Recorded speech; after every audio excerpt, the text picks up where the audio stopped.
Welcome back to Raw 12:51 AM and welcome back to the Warwick F1 show. The season is back. We're back. We had the Bahrain Grand Prix over the weekend. Some very, very differing fortunes for fans of the sport. Obviously, Max Verstappen taking the first win of the season, a 1-2 with Sergio Perez, and then Fernando Alonso returning back to the podium at the ever young age of 41 years old. But that was sort of mainly the only good story for the teams that came out. The top three all very happy. Everyone else not probably particularly impressed with how they did. Mercedes already seemingly giving up on this season after one race. Charles Leclerc having a fairly average race, probably the best he could have done until Ferrari decided to Ferrari once again, and then obviously Lance Stroll doing quite well, especially with his broken wrist. Should he have raced? We'll be discussing that as well. And I think McLaren, the other team that really struggled this weekend. As ever, I'm joined by some guests. We've got Chinmay here as well. You're looking very proud of you, happy, smug even, that Red Bull built the best car on the grid by far. Yeah, but I'm just hoping the curse actually stands. I know I'm going against the very team I support, but just for the sake of the championship, I just really hope the first place curse actually pans out. And also a bit extra smug because of last night, the following football after that. So. Yeah, I had a fun sporting day with Mercedes being a bit just mid, and then Manchester United being very, very not mid, but in not the good way. We're also joined by Will once again, who did not have a fun race. I think it's fair to say. It was disappointing. It was kind of anticlimactic. It started off really well. Leclerc was into second and was comfortably ahead of Perez. And then Ferrari, who saved an extra pair of tyres in qualifying for really no apparent reason, it turns out.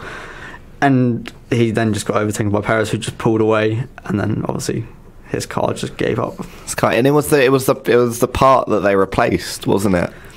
Yeah, and you're allowed two of them in the year, I think. And so theoretically, the two they've got are both broken. So that's going to be a lot of grid penalties coming up for Leclerc, I expect, in the next few races. I mean, do you think that it was just so funny how it took 26 laps for Ferrari to re-Ferrari themselves? Well, yeah, it was looking really good. Like, they were on plan A for the first time ever. I know. They managed to double stack as well, which I didn't even think was possible without one of them crashing or forgetting tyres or something. But no, it was so funny that everyone cheered in the pub when they announced that it was plan A. Yeah, it was like relief. Like, everything had come and gone, and then the car still gave way, but it's promising signs, I think. Yeah, and once again, like last week, we are also joined by Mazie, who is also a Leclerc fan. So we've got half of the panel not enjoying or didn't enjoy that race that much. It was a painful day. When Verstappen was 5 seconds ahead after 5 laps or something, I was like, do you know what? Let's just turn it off now, and then I won't have to see what could possibly go wrong with Ferrari. And like you said, when they started double stacking, I was like, this is it. I was like, Ferrari's being Ferrari, but it turns out it was even worse. He didn't even finish, and I was just like, no, okay. It's not looking better for the season, and Verstappen again just looks amazing. So I can't even. Yeah, we'll run through the results quickly. Obviously, as we mentioned, Max Verstappen and Sergio Perez taking that 1-2 for Red Bull, and Fernando Alonso returning to his first podium since Qatar 2021 in third place, overtaking Carlos Sainz, his Spanish compatriot, who then finished fourth. Lewis Hamilton in the Mercedes, finishing fifth, climbing from seventh, so a fairly good performance, and he seemed to enjoy the race, even if perhaps his team aren't that hopeful for the season. Lance Stroll in sixth place, obviously coming into the weekend with those broken wrists, but performing very well to finish there, and then George Russell in seventh. Valtteri Bottas, I guess now sort of the best of the rest now is down to 8th. What finished in 8th is so top 8 now, being the best of the rest. Pierre Gasly in 9th, climbing from last place with a very good performance. Alex Albon with Williams' first points of the season, probably their earliest points in God knows how long, obviously, for that team who have been at the back for a while. Yuki Tsunoda just out of the points in 11th. Logan Sargent, again, a very good performance, obviously his debut, finishing in 12th. Kevin Magnussen, Nick De Vries and Nico Hulkenberg in 13th, 14th and 15th. Zhou Guanyu in 16th, but did get that fastest lap. And then Lando Norris in 17th, with a new 6-stop strategy. It's not one that I think has been pulled out much before, and then did finish in that 17th. And then the 3 drivers that didn't finish, Esteban Ocon, after collecting penalties like they were Infinity Stones for the entirety of the race, not being classified. Charles Leclerc, as we've been mentioning, that engine issue that put him out of the race. And then Oscar Piastri retiring early on with an electrical fault. We may as well start at the top, because Red Bull are seemingly going to walk this title in every way possible. Everything that came out of that race, Chinmay, the result, the news after it, it just points to a season that is going to be dominated by the Red Bull team. Yeah, I mean, they just walked away in Bahrain. I mean, there's nothing else to say. I mean, Verstappen was 38 seconds ahead of Alonso. Perez was 27 seconds ahead. It was, it's just really, really going to be a really dominant performance, I reckon, this season. And I think, there's not much the other teams can really do at the moment. Yeah, I mean, Will, like Mazie said, it was right at the start when you saw it had only been like 7-8 laps and Verstappen's already 5 seconds ahead. We were watching everyone else being quite close together, and Verstappen is just down the road. It doesn't bode well for the championship. No, it was very ominous. I think if you're a fan of any other team, then I think you're almost consigned to fighting for second at this point. I think Red Bull just looks so dominant. I think you didn't see their cars for probably 50 of the laps. It was just everyone else that was really actually in a race. And when they did show them, they didn't even look like they were pushing. It just looked comfortable. It looked like almost like an outlap at times. It was just it's concerning going ahead. Yeah. And that was the thing, Mazie, because obviously after the race, we heard that they'd been told to turn down their engines to conserve reliability. And apparently without that, they would have been a second a lap quicker than they already were, which was probably a second a lap quicker than everyone else. We had quite good battles throughout the rest of the grid. Obviously, the race perhaps a bit more average than good, but just up the front, there was no competition between the Red Bull drivers. Yeah, I mean, I think even in the race they had a couple of, when you can hear their radio, and Verstappen was asking about like gear problems, and I was like, please don't even say that you're having issues right now or that you've turned the engine down, because he's just so dominant compared to everyone else. The fact that they were having issues and they weren't even going at full power, it was just, I can't even comprehend how much stronger they are just than everybody else. I think I'm going to have to transfer to like an Alonso fan at this point, because otherwise I might as well just not watch the rest of the season. Yeah, I mean, Chinmay as well. I guess a bit different, because obviously we've had periods of domination in the past. Mercedes 2014 to 2016 being the most recent, but Red Bull 2011, 2013, Ferrari back in the early 2000s, but it's a bit different from the Mercedes domination, especially because where Mercedes, while they were so far ahead of everyone, they had Rosberg and Hamilton who were fairly close together, who could battle with one another. At the moment, it is looking like Red Bull are a one-man team, and that one man is Max Verstappen. Yeah, very, very 2013-esque vibes, with obviously back in that day was Sebastian Vettel being the man of the team. But yeah, no, this is definitely... I think it also just kind of show how good of a unit Red Bull really are.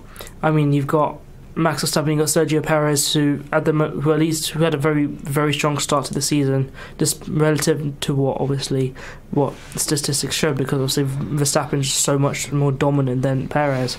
And then you got that well-oiled machine with Christian Horner and co.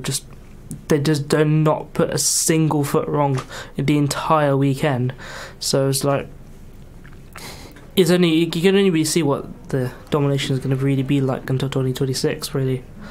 Yeah, and Will, this car's been built with all those limitations on it from breaching the cost cap last season. Like, what car would they have built if they didn't have those limitations? It almost seems like nothing can stop Red Bull at the moment. It's a tricky one, but I think the effects of the cost cap and all the punishments, I think we'll see later in the season. Like, they haven't got the time later in the year to have that extra development that I think other teams, especially Aston Martin, you look at finishing where they did in the constructors, will have a lot more time. So I think that might be more prominent near the end of the season, but I think even with those punishments, I think if you'd taken them away, it could have been terrifying how quickly they could have gone around that track. Yeah, I mean, Mazie, do you think that could be a factor, that the limitations might hinder development a bit? And especially, as Will mentioned, you look to Aston Martin, we spoke about it last week, how they developed from the ninth quickest car at the start of last season to maybe the 4th, 5th, 6th quickest car. Now they're arguably the 3rd quickest car. Do you think that they might be able to develop up to that Red Bull level? I think there's definitely potential. I think Red Bull will definitely struggle later in the season. But I do think it's very interesting that Aston Martin and Red Bull were the two that breached the cost cap and are now two that are like looking the best. I know they did get punishments as well, but it's like how much really did those punishments stop them advancing, because they seem to be two of the strongest teams, especially for Aston Martin. That jump has been astronomical. So I think it will be interesting to see later on in the season, and I don't know if I'm just being very anti-Red Bull here. I'd say I'd like to see them maybe struggle a little bit, just to keep it interesting, to be honest. I mean, I don't know about you guys, but I think when Hamilton and Mercedes were in their like domination era, I didn't find it as disheartening as I do now. Like, I think watching the races and seeing Max Verstappen so far ahead, it's so predictable and it's so like disappointing for all the other fans. But even in the Mercedes domination era, I really enjoyed watching the races, and there was still something to like look forward to. I don't know if I'm just so anti-Red Bull that might be it. Yeah. I mean, personally, I don't really feel that predictability is really changing from my view, honestly. Because then, especially you look at sort of the 2014, 2015, that I would call that sort of period where I actually moved away from Formula 1 at the time. I think so, like because I came into the sport 2012, right during that season. The first proper race I probably saw was, it happened to be Belgium, the one where that entire massive pile-up happened with, was it Maldonado jump starting and everything? Yeah, then Grosjean. And Grosjean being Grosjean. But then after that it was, but then even with the Sebastian Vettel era, you look at 2011, 2013, and that wasn't extreme predictable, because Sebastian was just god tier, 9 race wins in a row. Then you go into 2014 was probably exception, because obviously you had Rosberg and Hamilton, and then 2015 was all Hamilton. 2016 was either between Rosberg and Hamilton, and then 2017-18, and then it was, and I think 2017 onwards was really, we just expected Hamilton to win the championship every single year. So for me, I still feel that same sort of predictability, but yeah. But I feel like nowadays, yes, the championship is a lot more predictable in that respect, but I feel like the midfield is a lot more sort of like, you don't know who's going to come out on top.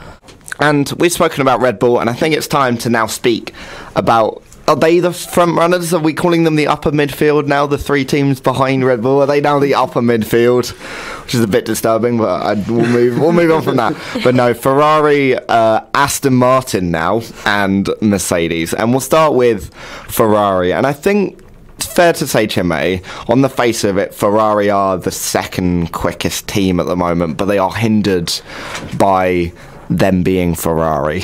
Yeah, no, you couldn't have said it better. I couldn't have said it better myself. I mean, yeah, because the thing is, Ferrari definitely they definitely had a bit of sandbagging during the weekend, and obviously their race pace seemed quite decent as well.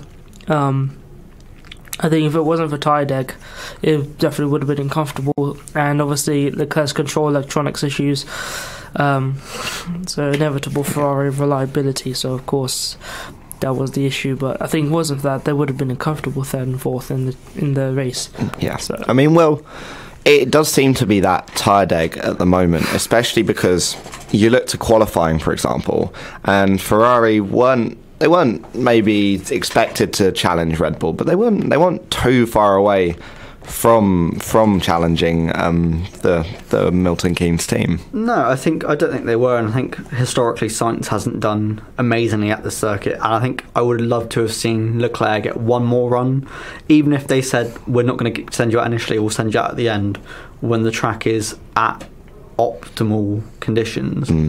But there's signs of encouragement. I think if you compare the race to last year, yes, they had the engine issue and the tyre wear still there, but actually the engine performance seemed better. Like, you look at the straight, it was Perez found it hard to actually overtake on raw pace. It was more kind of the tyre deg and tyre looking after the tyres that made it almost a little bit easier for him.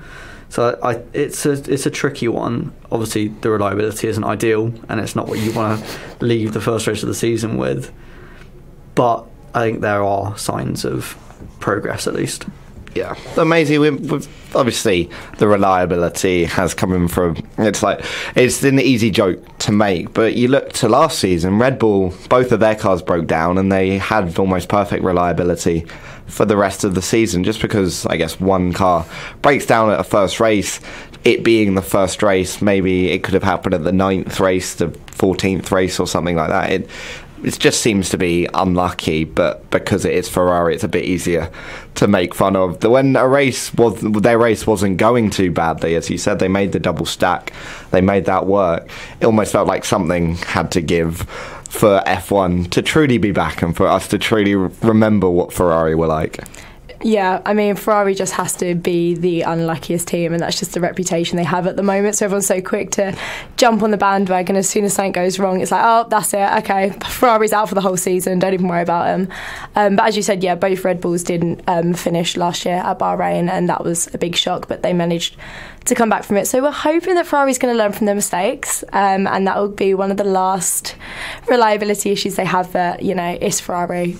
It's going to happen again, realistically. Yeah. And Will, at the moment, do you think Leclerc might have quite a lonely third place to the champ? Well, let's say everything remains as it is, like Red Bull so far ahead, and maybe the other three teams sort of quite close together. Leclerc seems to be a step above, maybe in a car that is slightly quicker. Do you think he might just have a really lonely run to third place in the championship at the moment?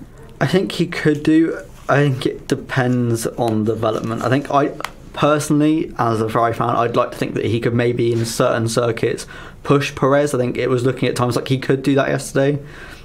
And obviously tyre wear is going to be something that's prevalent throughout the season.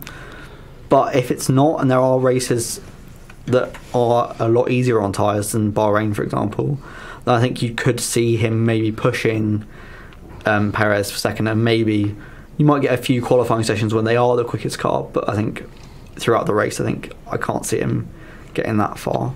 Yeah. And Chinmay, it was that tyre day because Sainz running in a fairly solid fourth place, then eventually promoted to third. But he was overtaken by his fellow Spaniard, Fernando Alonso, who made his way back onto the podium. And I feel like everyone was happy to see Alonso back up there. He was obviously arguably the most happy about being up there, but it was just nice to see, especially because A, it's Fernando Alonso, 41 years old now, still driving when most people have retired at this point, and B, it represents it's like that tangible sense of progress for Aston Martin, who have very much become an upper midfield team that can battle with the top contenders. Yeah, it seems that Fernando Alonso has finally made a good career move since going to Renault in 2003. So, hopefully, touch wood, it is the case that Aston Martin do remain competitive, and Fernando Alonso can actually make the most of that package as well. And because obviously he is de facto number one, pretty much. But also, obviously, depending on how much Mr. Stroll wants to favour his son. But it was definitely a good battle to see. Just Alonso fighting his way up through the grid, going past Lewis Hamilton with that fabulous overtake on turn 10, and then obviously down that back straight with Sainz as well. So I don't think he could have asked for a much better start to the season, really. Yeah, and Will, obviously Alonso did win driver of the day. Do you think that was deserved, or would you perhaps given it to someone else? I think if you look at the performance throughout the race, I mean, the only car that he managed to overtake as a result of it being them not finishing was Leclerc. I think someone like Gasly, who had an amazing drive to come as far through as he did, I think was helped by the penalties and the fact that Alpine wasn't as slow as he made it look in qualifying. So I think it was well deserved. I think his racecraft was shown to be as amazing as we all thought it still was. I think had he not been rear-ended by his teammate halfway through the first lap, then he could have. It would have been interesting to see how he got on with Leclerc.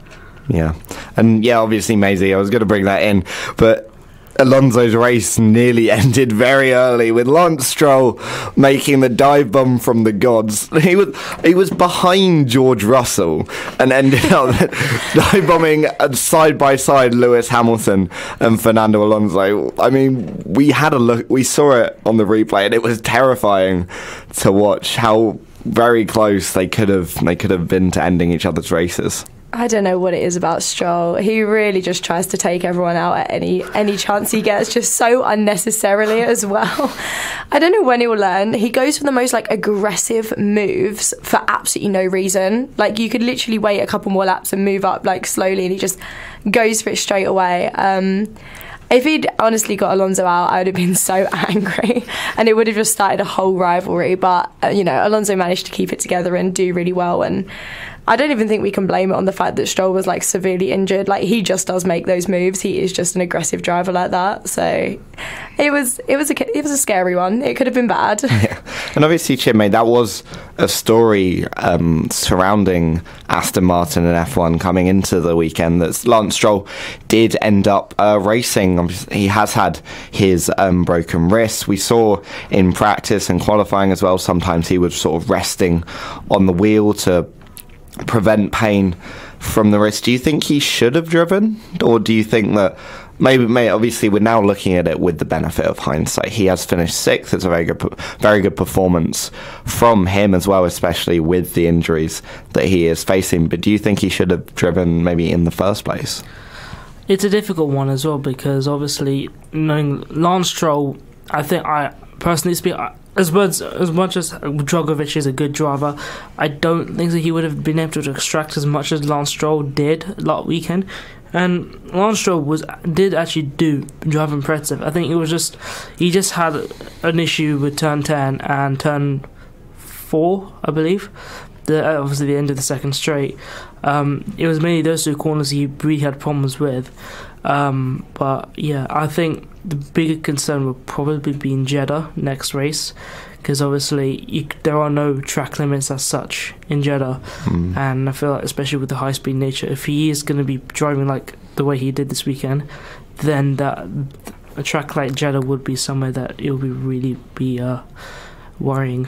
Yeah, and Will, bringing it back to that incident on the first lap, it was interesting how Aston Martin didn't tell Alonso who had hit him. I think he was asking multiple times throughout the race, and they were just like, yeah, we're not going to tell you. And then obviously they tell him at the end, because he's definitely going to find out. But do you think that maybe adds a dynamic to it's an interesting way for a team to handle a potential incident, and do you think that could start a trend throughout the season? I don't think necessarily a trend, but I think it's interesting to see how much Alonso was complimenting the team and Lance Stroll throughout the whole weekend, and actually complimenting his car out of nowhere seemingly halfway through the race. I think they knew the sort of reaction he would have given had he they said who it was, or had they actually given a name, I think, considering it's your other teammate, your other driver, sorry, I don't think you want your I guess primary driver having a go at your secondary driver. Yeah, and Mazie, obviously, because there is that heat of the battle, you're driving that car. I guess Aston Martin perhaps just didn't want to let Alonso let that affect him anyway. And then after the race, once he's got that podium, once he is happy, break the news then, because obviously he isn't going to think he's going to be like, yeah, that happened, but we got a podium out of it. It doesn't matter as much in the grand scheme of things. Yeah, 100%. I mean, he would have been absolutely raging about it in the car, and I don't think that honestly benefits anyone. I think it was probably quite a professional way to deal with it, to be honest. Alonso is quite a fiery character, and I don't think he would have been too happy about it had it then he thought in the end it would have impacted him more. Do you know what I mean? If he'd come behind Stroll or finished maybe not on the podium, he could have started blaming Stroll for it. But I do think it's interesting how there's always some level of protection for Stroll, just because of the team that he's in. Do you know what I mean? They do seem to protect him in multiple ways, and even making a move like that, you didn't hear him getting criticised by any of the team, and it's like, ooh, I don't know. I think there'll be interesting drivers to kind of try and keep on good terms with each other just because of the way Stroll drives and who he is in that team and Alonso's character. I think it could end up being quite fiery if stuff like that was to keep on happening, but I think it was dealt with quite well yesterday. And Chinmay, we have spoken about the development race that could potentially come in. We were saying it last week, and I think so I'm quite proud of myself that these predictions that Aston Martin would be good did end up coming true. I was like, yes, get in there. I've done something right. But that development, they've got a track record of developmental success. They're currently, it's fair to say, I think the third quickest car on the grid. They've got that aspect. The tyre wear seems good, even when the pace perhaps isn't as good. Do you think that they will start to compete with Ferrari more and more as the season progresses, and perhaps even if their development is good enough, perhaps even climb up to challenge Red Bull as well? Yeah, probably not challenge Red Bull. Red Bull are just too far ahead this season. I think honestly Red Bull are still holding back. So I think they just have that massive arc that they can still fill because you got Adrian Newey at the helm. But I think Aston Martin, the fact that they haven't even properly moved into their new factory yet, and the thing is that the new factory is going to be operational, May, June or something this season, kind of says it all. Like, it's going to be quite scary to see how, for at least for Ferrari and Mercedes, especially to see how good Aston Martin can really develop the car. But yeah, I think the wind tunnel, they don't have their own wind tunnel just yet. They are still using the Mercedes wind tunnel. So yeah, which kind of poses that question to Mercedes, really. I think my question would be, if you're Aston Martin, you get to the point when your new kind of factory is done, and you're so far behind Red Bull, do you maybe turn to next year and think maybe we can turn up with the best car if we're fully focused on this? We've got all of this aero time spare. Why not focus on next year and have just a look similar to what Ferrari, I guess, they wanted to do this year? Not that it's paid off, but what would stop Aston Martin from using all of this time to effectively develop a car that could at least compete with Red Bull? Yeah, I mean, that will be up to them, but a car that definitely isn't competing at the top at the moment is the Mercedes. And it was weird. I thought Mazie, it was weird because they finished 5th and 7th, a fairly average performance. But Toto Wolff was very, very critical, as if they were outside the top 10. That's saying that something radical now does need to change with that car, with how the team is being run. And I mean, do you think that's just a mark of the high performance or high expectations that they do have, and that there is a general recognition now that the design philosophy they've gone for over the past 2 years just it doesn't work? Yeah, definitely. I think Mercedes are highly critical. Toto was very critical, and then Hamilton came on after the race and said that they've got to push massively if they want to close that gap. And then Russell was saying it was a really, really difficult day, and I think, you know, 5th and 7th isn't awful, but for Mercedes, it is pretty dire considering they were, you know, the team not even 3 years ago. I think everyone holds them to a higher standard and expects them to be competing at the top, and back, you know, to 2021 when it was nothing in it between Red Bull and Mercedes. So I think they're going to be very, very critical of themselves until they start getting the results that they want to see again, and I don't think that will be happening this season. So I think they're going to carry on being very negative, but I guess it's good for them that they hold themselves to a higher standard. Yeah, I mean, Chinmay, George Russell, fairly anonymous race, finishing behind Lance Stroll with broken wrists, so it's not a brilliant performance, and it is maybe that now, for the first time since 2012, Mercedes are being beaten by a customer team. They've had such dominance for the last 10, 11 years that if they've got the engines in the back, they're going to be the team that is making the most progress with those engines. But with the rise of Aston Martin and the apparent failure of the zero side pods design philosophy that they've continued with after a fairly poor performance last season, this almost might be the tipping point where they feel now something has to change. Yeah, no, definitely, because the fact that it also poses that big question that what Mercedes were doing over the winter as well, because you look, because Aston Martin were using almost the same facilities that they were using the Mercedes wind tunnel, for example, and a lot of the Mercedes facilities where they're waiting for their own factory to be built. And the fact that Aston Martin were able to make that big of a jump, last year they were 7th in the constructors, and now they're potentially maybe even challenging for 3rd, maybe even 2nd, depending on how the development goes throughout the season. It really shows like what were Mercedes really doing over the winter. Was like, they definitely have got to put a foot down somewhere now. Yeah, I mean, that is a very good question. Obviously, the progress that Aston Martin have made, the progress that Red Bull have clearly made, even Ferrari, you look to their pace over qualifying, it's still fairly close to the Red Bull car, even if they haven't perhaps got the tyre wear or the race pace to manage it. Mercedes have sort of just stood still almost, and everyone else has either passed them or got further ahead than where they were at the end of last season.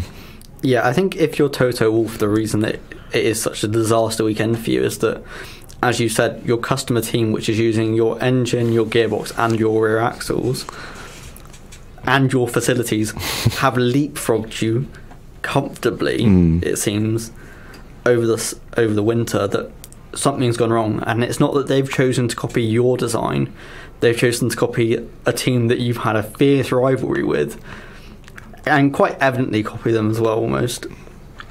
That must be quite insulting as Toto Wolff. Like, we've given you all of these things and you've taken from them, and now you're ahead of us. I think they're not going to be very happy with how it's done. It's almost like they've taken the best parts of Mercedes and Red Bull and just stuck them together and kind of created like a MasterCard. Do you know what I mean? Yeah. And it just feels like Mercedes, do you think there was a level of complacency from last season where they thought, oh, the W13, it's clearly not a very good car, but we may progress it with it by the end of the year? There are a number of races where we were, or Mercedes were, challenging for the win. You look to Mexico, where it was arguably the tyre strategy that prevented them from competing with Max Verstappen more. You look to the US Grand Prix, where despite the fact it was a Max Verstappen pit stop issue that did put them with that chance of winning, they still were in that chance of winning. And then Brazil, where they did end up obviously winning the race, there was that maybe thought that, oh, we'll make that same progress over the winter, we'll come back with our strategy, or we'll come back with our philosophy of the zero side pods, and we'll be competing at the top, where everyone else has, even if they've achieved, they've thought, how are we going to do much better, whereas Mercedes maybe didn't think that in a way.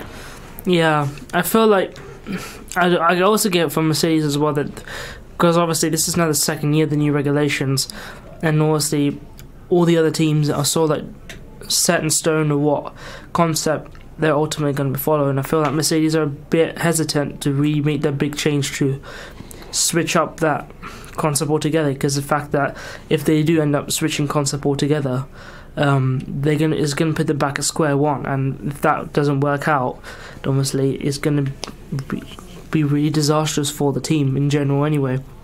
And so I think probably having that sort of, like, you know, they know that they're making progress on the low no sidepod design. I can see where Mercedes were coming from, but I think the problem with Mercedes, especially in the last year, is just the lack of risk taking is just coming back to bite them now. Yeah, and Will, it was slightly odd because, I mean, we didn't see much of George Russell either in the race, after the race. We saw a bit of Lewis Hamilton. He seemed to almost just be zen about it. He just accepted that they were slow. He said he had a really fun time racing. Does it maybe, and this is obviously pure speculation, but does it strike that maybe he knows that they're not going to produce a good car for a long time now, so he's just going to have some fun with F1 and, like, not care as much about the races? I don't think it's that so much. I think it's more, you look at last year, they were very comfortably kind of 5th and 6th on their own for most of the races, apart from, like, the handful that you picked out yourself. Yeah. But I think he's like, oh, okay, we weren't expecting to be able to compete with the Aston Martins. We were able to have a bit of a back and forth with Alonso. It was to some end hold their own whilst they were, like, fighting, but I think he was kind of just glad that they weren't just left behind by those three teams, and they were relatively in the mix for most of it. Yeah. And yeah, Mazie, just to finish off, where do you think Mercedes will go from here? Because they've clearly, or the team boss Toto Wolff has clearly said they're unhappy with the performance of this race. They arguably being even more unhappy than perhaps we saw at the start of last season, where they had brought a car that was probably slower than what the W14 is now. Where do you think they will move towards that Red Bull Aston Martin strategy? Do you think they'll persevere with the zero side pods or do something else entirely? I mean, I think it's so difficult to say, and I think they're probably torn themselves. I think they probably will have to move to kind of the more Red Bull Aston Martin design at the end of the day, because it seems to be working. But I do think they'll be up there. I think they'll make developments over the season. I think they'll be competing with the Aston Martin and the Ferrari by the time we get to the summer break. I have high hopes for them. But in terms of persevering with the car they have now, it didn't work last year. It's not looking to work this year. I think it'd be quite ridiculous to just carry on as they are. Yeah, well, obviously, that will be something for Mercedes to decide. We're going to take another quick break now, and we're going to come back and talk about some of the midfield teams, some of the results that did take place over the weekend, probably starting with the, I think, fairly unanimously recognised as an awful performance from the McLaren F1 team. We're now going to dive into the midfield, and it's now a very packed midfield. We've been discussing it during the break, but we'll start off with a team that I think was definitely towards the lower ends of the midfield, and that is McLaren. And Chinmay, I don't know what it is about McLaren and Bahrain, but they do not get along. No. They didn't last year, and they very, very much didn't this year. Yeah. First, it was the Haas pits pick, like the Haas wheel guns, and Australia. Now it's McLaren and Bahrain. So I don't know I don't know. It just seems like they're just massively cursed there. But I thought obviously Piastri, I think, retired a bit too early on to judge how he did.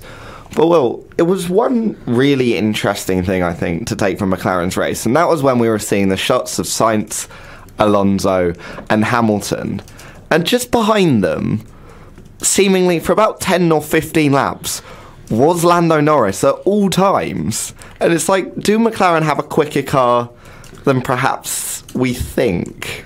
I think if you look at testing and you look at kind of this weekend, their issue, although they've not had a lot of pace seemingly on track, they've been hampered a lot by issues with different bits breaking off the car, almost very Ferrari-esque from what we've seen last year. Like, everything just seems to break and go wrong. And I think you look at that little sequence where Norris was kind of behind. He was always... He never dropped off. He seemingly had the pace to keep up with them, which I don't know if that's a bad thing from Sainz and Mercedes' point of view, or if you're a McLaren fan and a McLaren driver, that it is slightly encouraging that you're able to stick with them for so long. Yeah, I mean, Mazie, it was just weird to see them so close together. It almost like Norris almost was getting to the point where he could have overtaken one of them before. McLaren, I think, brought him in for one of his 17,000 pit stops. But do you think there is maybe that little sequence where you wouldn't think that it may be representative or something, but that is a little bit of hope for McLaren fans who have had a very, very tough start to the season? I don't think it's as dire as everyone thinks. I definitely think they were having issues with their reliability, and that, reliability is so key in Formula One. I do think they have the pace, I think they have the speed, and especially after Norris's 6 million pit stops, and the fact that he was not that far behind, he was a lot behind, but it could have been much worse. I think, it's so difficult to tell, but I think there's definitely room for improvement, and I definitely don't think it's as awful as people are making out. Yeah, I think when we knew it was going to be a bit of a dull race was when we were watching Esteban Ocon and Fernando Alonso, Esteban Ocon and Lando Norris fighting for P19 and P18 in the race. But Chinmay, obviously we've had Will and Mazie's thoughts. Do you think that, regardless of perhaps all the issues that they've faced during pre-season testing, during qualifying, even in qualifying, Norris getting up to 11th, just on the cusp of that top 10. Oscar Piastri, still his first race of his F1 career, still very new blood, needs to get used to what is probably quite a difficult car to drive. But is there that hope that when we were seeing those front runners battle, maybe when they were battling, obviously they were bringing it back a bit, but Norris was always seemingly able to somewhat keep up with them? Yeah, definitely.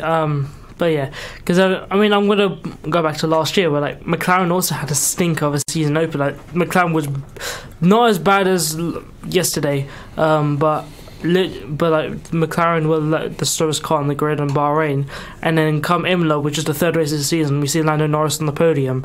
So I think, especially with McLaren, I think we would have to wait and see until probably Baku to see where the car really stands, because obviously this is only the first race of the season. We haven't seen the true pace of where Aston Martin really is, how good of McLaren or how bad of McLaren we got really. Is Williams really out there as a regular points contender now? This is still the first race of the season. We've still got 22 races ahead of us, so it's only time will tell, really. Yeah. And Chinmay mentioned Williams there. Obviously, another rookie coming into the sport, Logan Sargent. And Williams having I think the way you describe it is quietly confident opening race of the season. They seem to always be in and around those sort of points cusp, or the cusp of the points.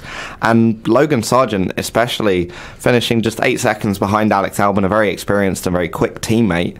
It's a good showing from him to start off his F1 career.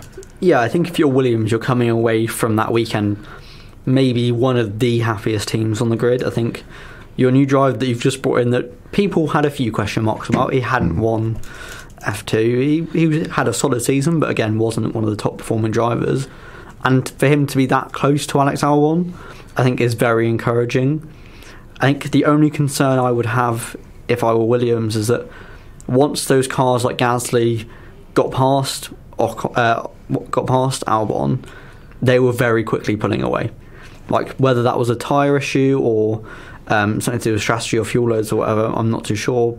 But that would be my only concern. But I think other than that, they had a very, very productive and very solid weekend. Yeah, Mazie, do you agree? I completely agree. Albon, when he got out of the car, was so happy to even get points. It wasn't long ago that Williams were consistently running in P19 and P20. So, even for Albon to get points, he was really happy with that. And then Sargent finishing literally in P12 just behind his teammate on his opening race. You've got to be happy with that. You can't complain, especially in a Williams. People don't expect much from them. There's not these high expectations that you have on other teams. So to be doing that well and, getting points is just such a win for Williams. Yeah. And Chinmay, do you think it maybe is that lack of expectations? You look to obviously the top three teams as that expectation that they should be winning the title. Aston Martin again maybe having those lack of expectations. Now they're more at the top, but the midfield there was always that drive to get up to the level of the top runners. You look to Alpine, you look to McLaren, you look to some of the other teams. Whereas Williams, they've been at the back for so long now. They're a bit better. There's that weight off their shoulders. No one's really expecting them to do well. So when they do well, or maybe when they do well this season, it's just going to be, they're just going to feel like they've done well rather than feel like they could have done better. Yeah, I think definitely this season. I think if Bahrain was anything to show, they have made that big step up. Very comfortable, literally in the middle of the pack, fighting amongst the Alpines, and I would say maybe even Lando Norris until he had that hydraulics leak. So, let's see how it goes. Let's see how well James Vowles can really push that team up the grid, and see how it goes. Yeah, and well, the final rookie we haven't spoken about, Nick de Vries, and it's not really. I brought him up, but there's not really much to say. They just had a fairly anonymous race, and I think perhaps an indication that the AlphaTauri may not be the best car on the grid. Although Yuki Tsunoda only just behind Alex Albon right at the end, so it's again hard to tell where the midfield is. Yeah, I think it's a tricky one. I think everyone's kind of mixed up, especially that AlphaTauri I think was punching a little bit above its weight this weekend. I think Yuki Tsunoda had a very good drive. I think Nick de Vries had a comfortable weekend. I don't think he didn't necessarily make a lot of mistakes, but I don't think he was necessarily pushing very hard. I think he went into the season with a lot of people kind of expecting him to be very close to Yuki, or even perhaps beating him based off his performance in Monza last year. So I think he kind of didn't want to go and push really hard. But he's a very level-headed driver. I think he was sensible enough to realise I don't need to beat him this weekend. I don't need to be scoring loads of points. I think his job this weekend was just to get comfortable in the car, get used to his surroundings for what will be, I think, a challenging year for him and that team. Yeah. I mean, Mazie, we were speaking about it during the break now, but it almost feels like you've got the Red Bulls that are so far ahead. You've got perhaps Charles Leclerc in a sort of on his own third. The next five cars of Sainz and the Aston Martins and the Mercedes very close together. But then you look to the other six teams, and it almost at the moment looks like any one of them could be doing really well at any one time. It's a byproduct of the regulations that have come in, of the 2022 regulations, but now it's so hard to pick which of the six teams is perhaps the best out of them. Yeah, 100%. I think in terms of the rest of those teams, they're just so jumbled up, and I think it's going to take a couple of races to kind of really see where they'll kind of lay and where they end up amongst each other. But I think it makes it all the more interesting, and I think I didn't think de Vries did an awful job, but if I'm being completely honest, I maybe was expecting just a little bit more after his race last year and putting in such a good shift.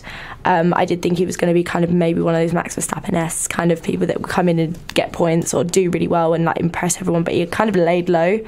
But maybe that is just the way that the AlphaTauri is, because it was quite an anonymous car through testing as well. We didn't really know how it was gonna that car was gonna be compared to all the others. So maybe for AlphaTauri the P11 and P14 isn't awful, but I do think maybe they could do a bit better. Yeah, Chinmay, I mean, Nick de Vries it was just anonymous. I think it was probably the hype of Aston Martin and the top teams and Ferrari and Mercedes as well maybe brought away a little bit more of an attention on that midfield battle. But even if there had been that attention, I don't think De Vries did much to warrant what little attention was even paid to the midfield as a whole.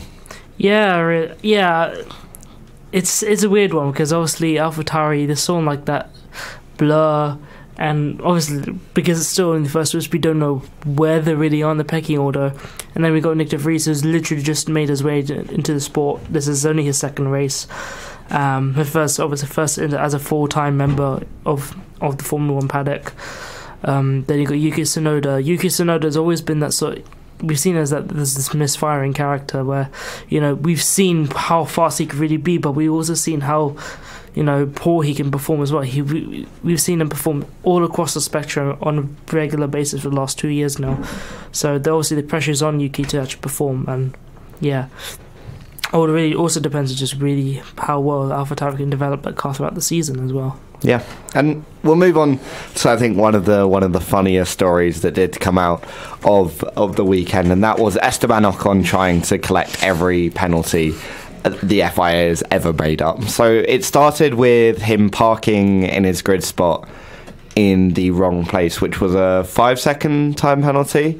Then they served that 5-second time penalty incorrectly, which then was a 10-second time penalty. And then, wasn't it on the way to serving the 10-second time penalty, he sped in the pit lane, which was another 5-second time penalty. It's a bit of a rookie. There are some rookie mistakes there that I think, obviously, from Ocon, both from Ocon and from the team as well. Ocon with the speeding in the pit lane, with the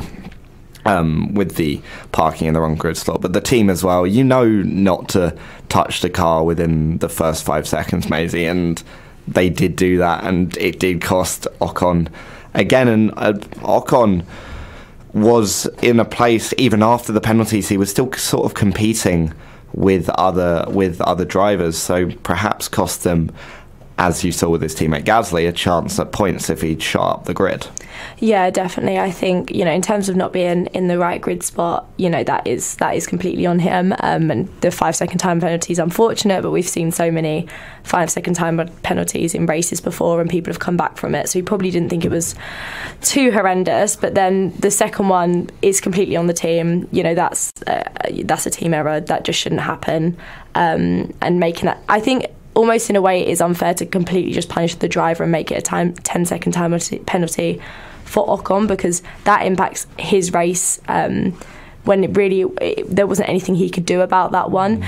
But then coming back to serve it and speeding in the pit lane to serve your 10-second time penalty and getting another one, at that point, I don't know whether just complete pressure takes over. Like you said, he was still competing at that point, so you'd probably be eager to get the penalty out of the way and get back on with the race. But yeah, a lot of silly mistakes that definitely could have been avoided. Yeah, I mean, Chinmay, do you think that, like Mazie said, that the driver should be penalised if the team makes a mistake?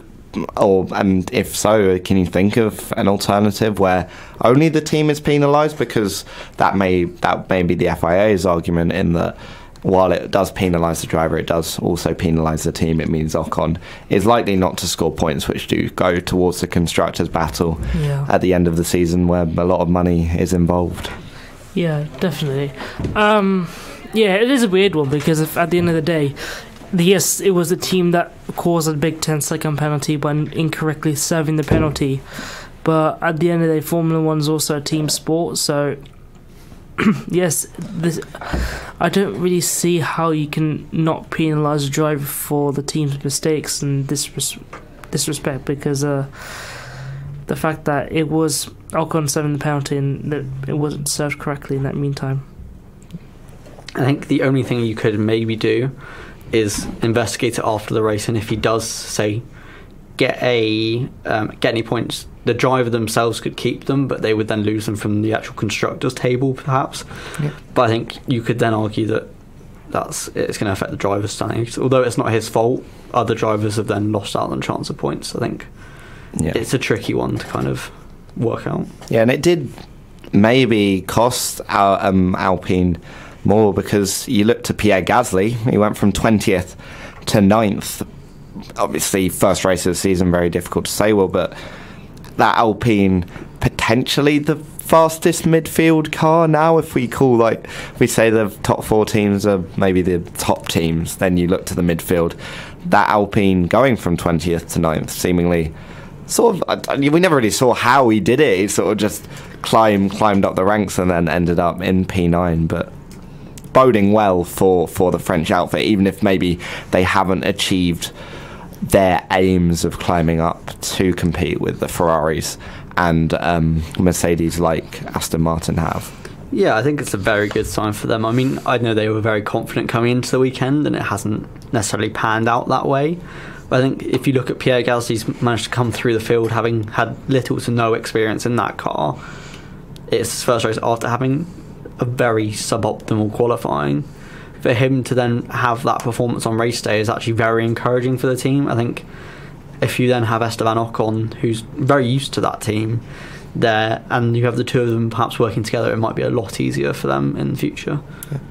Yeah, I completely agree. I think Gasly had a really, really great race, to be honest. And I think just because it wasn't really talked about by the commentators at all, it kind of went quite unnoticed, especially when his teammate is getting all these penalties and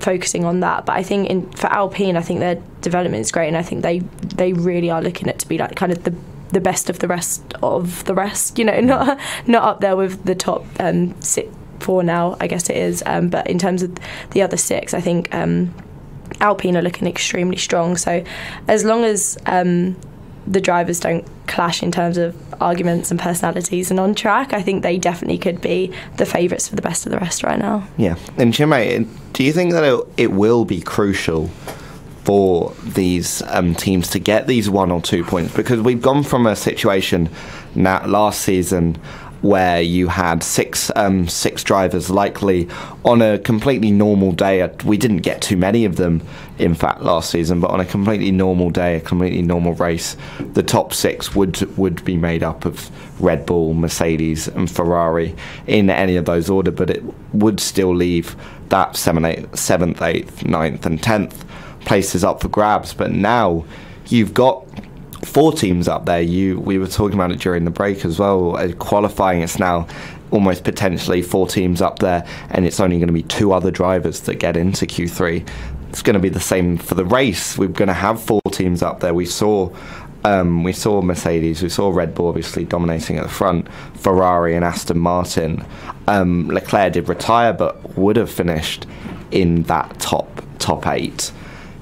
There's only 9th and 10th now. There's only that 1 point for 10th and 2 points for 9th that will be given to drivers outside of those top 4 teams.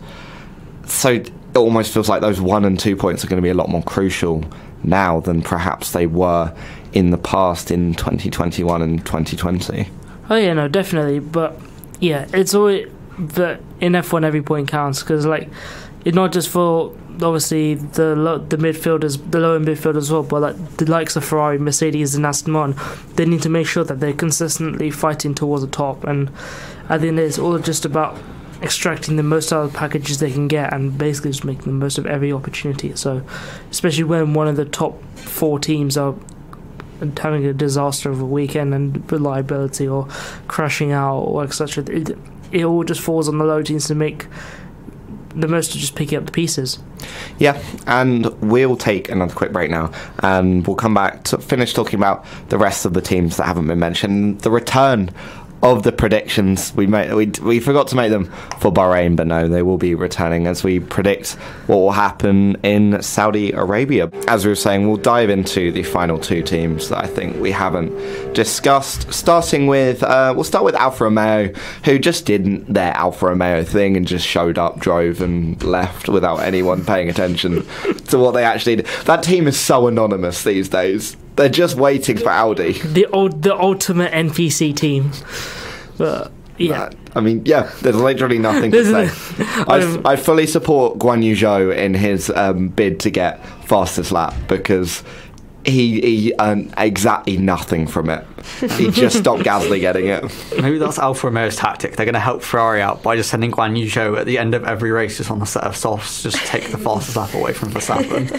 Yeah. I mean, one thing that was interesting was that that fastest lap battle wasn't ever between one of the top teams. It was always a midfield. Norris had it at one point, Alonso had it, maybe, well, obviously Alonso nearer the top, but Norris had it, Alonso had it, Gasly had it, and then Zhou ended up with it. It genuinely, it could be, Maisie, do you think that strategy of, regardless of what happens, maybe let's assume there's no fastest driver that's far enough ahead to pit and then get it, do you think we might end up seeing drivers in outside the top 10 pitting, maybe losing 2, 3, 4 positions, but stopping a driver who potentially could have it in the top 10 in the midfield from getting that extra point? Because, like we were saying before the break, those 1 and 2 points could be so crucial this season with so many, well, with four teams seemingly able to challenge for podiums on a regular basis. 100%. I think, this season it really is going to be all about like who gets 1 point, who gets 2 points. It's not even a concern for Red Bull about getting the 1 point for the fastest lap. So it really is all to play for the midfield teams, and I think that could end up ultimately deciding best of the rest. Especially if your teammate takes it away from, say Williams takes it away from Alpine and Alpine are looking to be best of the rest. It's like it opens the door up for Alfa Romeo, AlphaTauri. So I think it's definitely all to play for in terms of fastest lap, but it is just quite comical, like the second half of the grid just going crazy for this one lap. Yeah, and again, I didn't even consider that, but Chinmay, the teammate aspect is Zhou teammates to Bottas. Obviously, Bottas was in 8th at that point. Maybe do you think that was an aspect to it? Zhou supporting his teammate, like getting those 2 points for Bottas's championship, or not championship, but Bottas's positional hopes in the championship over Gasly, over any of the other drivers that didn't score?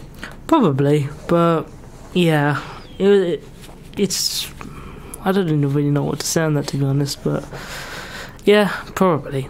They're just NPC. They don't do anything. I'm genuinely struggling to think about what to say about Alfa Romeo because they're just there. They're so unproblematic as well. Yeah. They are the true neutral of F1 teams. Yeah. So, actually, you know what? We should build one. You know all those like chaotic evil and like true neutral? We should build one of them just for 9 F1 teams and then bin off one of them. That's the show for next week then. I feel like Haas is lawful evil. Yeah. And then, actually, that's not a bad idea. Yeah. Confirmed. That's our show next week. We'll do that for at least a bit of the show next week. But the final team, Haas, good qualifying. Well, not a great race. Magnussen was a bit off the pace this weekend. I think I'm not really sure what happened. Maybe he's not really under any pressure, so isn't necessarily performing as well as he could be. I think Hülkenberg exceeded track limits. Was having an okay race until he had the wing damage as well, I think. Right at the which start. Kind of scuppered him a bit because he had to have the longer pit stop and dropped him back a bit. So I think he was having a good race other than that, but reasonably uneventful. Only honest, Magnussen's greatest contribution to this weekend was bringing Magnussen baby with some great social media content from an adorable child. It was just so cute watching her put her little headphones on. I was so impressed that I'm pretty sure the people around her were impressed as well, because there was like someone checked on them and they were like, no, those headphones are all good. No, but yeah, again, Haas just having that bit of an anonymous race, but I think they'll bounce back. I mean, Chinmay, Haas, I think, would it be fair to say they've got a much higher profile in the midfield than a number of other teams based on Drive to Survive and Gunter and everything? It is solely because of Günther Steiner and Drive to Survive, and Steiner being pretty much the protagonist of the entire show. Yeah. But do you think that puts added pressure on them then?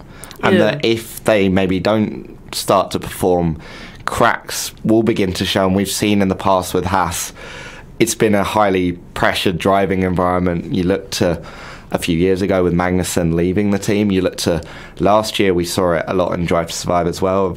See how Schumacher was maybe not rated as highly by Günther Steiner. There does seem to be that pressure in Haas. It's maybe not the most positive working environment. Yeah, definitely. Yeah, I think the problem with Haas is that Haas have always been for quite a while now been one of the most cash-strapped, so like tight to tight budgeted teams and stuff. So hopefully they can use the extra money they got from MoneyGram being the title sponsor, and hopefully actually they can actually be bothered to put some upgrades on the car this year. I think in terms of Haas, obviously they get a lot of media attention because of Drive to Survive, but we know they have significant money struggles, and that is often the main storyline of every series, like episode that follows them.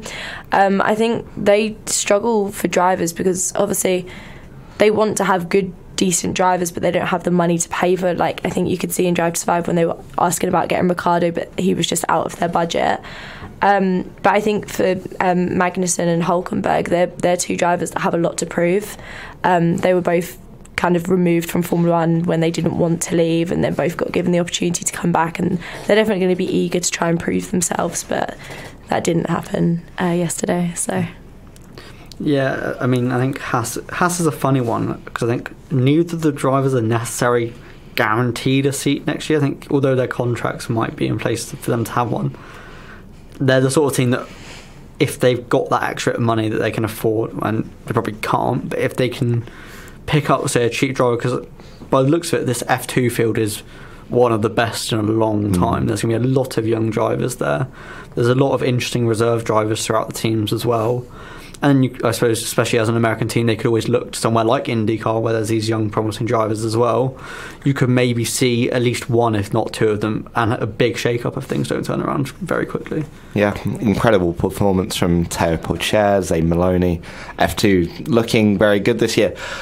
We forgot to do it at the start, but we will finish off now. What are we giving that race out of 10? Obviously, it is the best and worst race of the season, just by the fact it's the only race of the season. But Chinmay, what are you going for? I'm going to give it a 6 out of 10 because it's Bahrain, and this is probably the worst season opener we've had in a long time. But there were still a few highlights in the race, and I think just Fernando Alonso being Fernando Alonso. Yeah, I think I'd agree with the 6. I think it had a little bit of everything, but not quite enough of some things. Like there wasn't the battle for the front necessarily the whole way through, but there were things that can kind of hold your attention throughout the race. But I think it kind of just lacked a bit of star power. Yeah. I agree. I think 6 out of 10 is fair, but I'm going to give it a 7 out of 10 because it's the first race back, so at least we had a race, and I love that Alonso was on the podium. That was so great, but in terms of everything else, it was pretty dull opener. Yeah, I will just say one thing: the winner of the race is not Max Verstappen, it's not Fernando Alonso, it's Daniel Ricciardo. £18 million. $18 million richer, and he is just sitting there enjoying the McLaren. Well, now he's at Red Bull now, he's back in. He's got everything. He's back in the Red Bull family. Yeah, I'd probably go 6 as well. I think.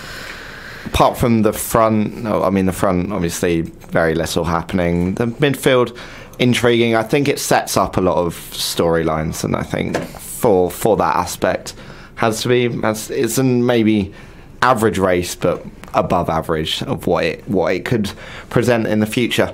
We're going to take one final break now, and we're going to come back and return to the prediction game, obviously, for Saudi Arabia, and discuss the Saudi Arabian Grand Prix as well. And we are back with the prediction game. Obviously, last year Chinmay took the win by a singular point. I think I was carried by a few exceptionally good races where I wasn't making the predictions. Yeah. So. Thank you for Jack to make that making it interesting. Yeah. To go over how the game works, we predict the podium. So if you get the position right, and obviously being on the podium, you get 3 points. If you get them being on the podium but not the correct position, you get 1 point. And then we make 1, 2, and 3 point predictions. 1 quite likely to happen, 2 a bit less likely, and 3 very, very unlikely. But before we reveal our predictions, we'll do a quick preview of the circuit we are predicting for. It is the Jeddah Corniche circuit for the Saudi Arabian Grand Prix. I think one that is now has been recognised as one of the most enjoyable circuits on the calendar, especially over the last 2 years, Will. Yeah, I think it throws up amazing races, or there's always an amazing storyline that comes from it, whether it's questionable tactics by drivers or whether it's a back and forth for the whole race. There's always that element of something can happen. There's always drivers are right on the edge. So you look at Verstappen's almost lap a few years ago.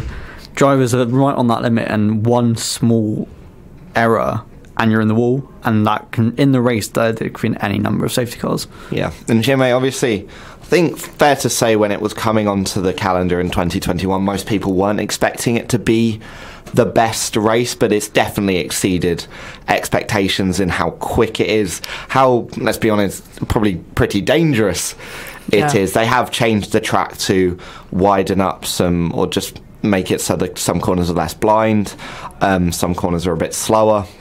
But no, it is a thrilling track to watch. Watch each year so far. Yeah, I say this every year, and I'll say it again. Saudi, the Jeddah Corniche circuit would be even better. Will probably be regarded as one of the, if not the best track on the calendar, if it wasn't for where it is, because obviously the political climate of Saudi Arabia is very, very questionable, and I understand where all the hatred comes from.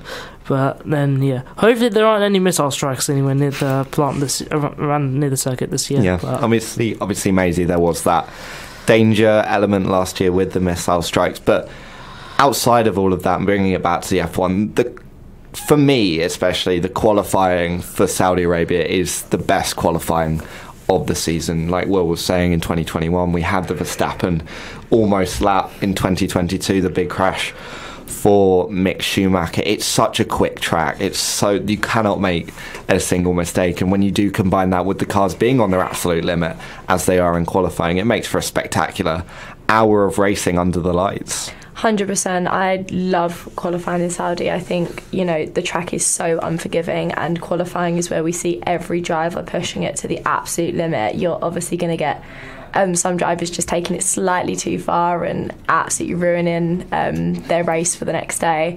And it does just honestly create such interesting racing. But I think it's going to be great. I think with the race, it's always a good one as well, but you just don't see the drivers pushing as much as you do for qualifying, so you don't tend to see like a big mistake or anything like that. But qualifying is going to be good. I'm excited for it. Yeah, and we'll go back to the predictions now. Obviously, Saudi Arabia, we are all looking forward to in a few weeks' time. So, Chinmay, we have split up into teams. We put the two Wills in a team, and you've gone with Mazie. So what, between you, have you gone for your podium? Okay, so my podium, very surprising, Verstappen wins. No. Shock. Yeah, big shock. I think that might become a bit of a trend throughout the season. Yeah, but I've gone Leclerc second, and I thought, why not throw up a little bit? Alonso gets a second consecutive podium. Oh, well, we've gone Verstappen, Perez, Alonso. Fair enough. So, yeah, I think the Verstappen win is going to become quite an easy prediction. We've said Perez, he did well last season round the track. Yeah. Arguably could have won the race if he hadn't been compromised by safety car. And like you, we've just gone for a little bit of spice with Fernando Alonso getting his back-to-back and 100th podium of his career. Now, what's your 1 point prediction? Yeah, we'll go 1 point first. Our 1 pointer is going to be Logan Sargent beats Albon in the race. Ooh, possible. What do you think of that, Will? It's an interesting one, but I think you've also got to take into consideration that Logan Sargent would have to finish the race in Jeddah as a rookie in these cars, which I think is a bit of a risk. It is a risky 1 pointer, but why not? We've gone for a slightly less risky 1 pointer. We've said at some point during the weekend there will be a red flag. Oh wow! That's just a guaranteed 1 pointer. It's a 1 pointer. It's likely to happen. Fair enough. I would say yours. I'd say Logan to beat Albon. I'd have given that a 2 pointer. Yeah. But you made it now, so yeah, exactly. Too late. I don't care. All right, what's your 2 pointer? There's a Mercedes in Q2. Oh yeah, we were going to go for that, and then you told us we can because you got it for it first. Yeah. We've said in qualifying that it will be 2x2 for the top 4 teams. Okay, so I get what you mean. 1st to 8th, each team will be 1st, 2nd, 3rd, 4th, 5th, each 6th, team knocks out a row, 7th. basically. Yeah. We haven't been any more specific. Yeah. Because we don't want to be. Because when Aston Martin somehow get a 1-2, we're going to be like, we predicted that all along. We knew it was happening. Exactly. Yep. And what have you gone for your 3-point? So a 3-point is slightly complex. So because we got 4 engine manufacturers. I tried this last year, but I'm going to do it again. Oh, you did this. Is this the Belgian prediction that you made last year? I think, it was something like that. That one came true, didn't it? Huh? I'm pretty sure that one came true. No, it was one car out. I think Lance Stroll ruined it last year. Well, and then, so is it each? So it's like I'm doing it for the whole top 10 because of how diverse, because of how difficult it would be to get a double Alpine points finish. So like top 8 is practically impossible. So each top 10, the top 10 will have to contain at least 2 of all 4 of each of the 4 manufacturers. So effectively, what I'm saying that Ferrari engine is actually reliable on Sunday, and it has to, Alpine do not crash into each other. What a foolish prediction. Yeah. Relying on Ferrari engine reliability. Yeah. But is Leclerc going to have to take a 10 place grid penalty at the second race of the season? I would not be surprised. It wouldn't shock me. I feel like they're going to put the other one that they removed as a precaution back in and just hope that if it goes wrong, it goes wrong in like practice. But the second one apparently is scrapped. It's done. Yeah, I would assume so. Yeah. And we've gone no safety car during the race.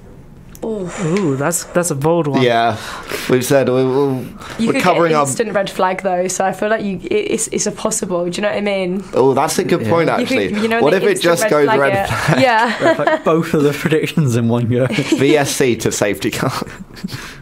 No, VSC to red flag. Well, we'll have to wait and see. No, I think we're all looking forward to Saudi Arabia. It's 2 weeks away now. Yeah. We've been given a taste of F1 and now we have to wait another 2 weeks for it. We'll be back next week with the final one of the term, because while we all go to uni and therefore need to leave at some point, and we'll probably make up some fun topics. I think we'll do that Chaos Square. We'll do that Chaos Square next week. That's Square next week. And I'm sure there'll be some news to talk about. Thank you to Chinmay, as always, for helping host. Thank you to Will and Mazie for coming on. Mazie, thank you for coming on again. Thank you to Will for returning. We haven't scared you off with making fun of Ferrari too much. Well, no, I get it everywhere, so I'm quite used to it right now. Right. What lap is it all going to go wrong? Lap 1. And lap crash into each other. Okay, it's going to be lap 1 this time. Not even laps. He's just pulled out his pen to write this down. Wait, yeah.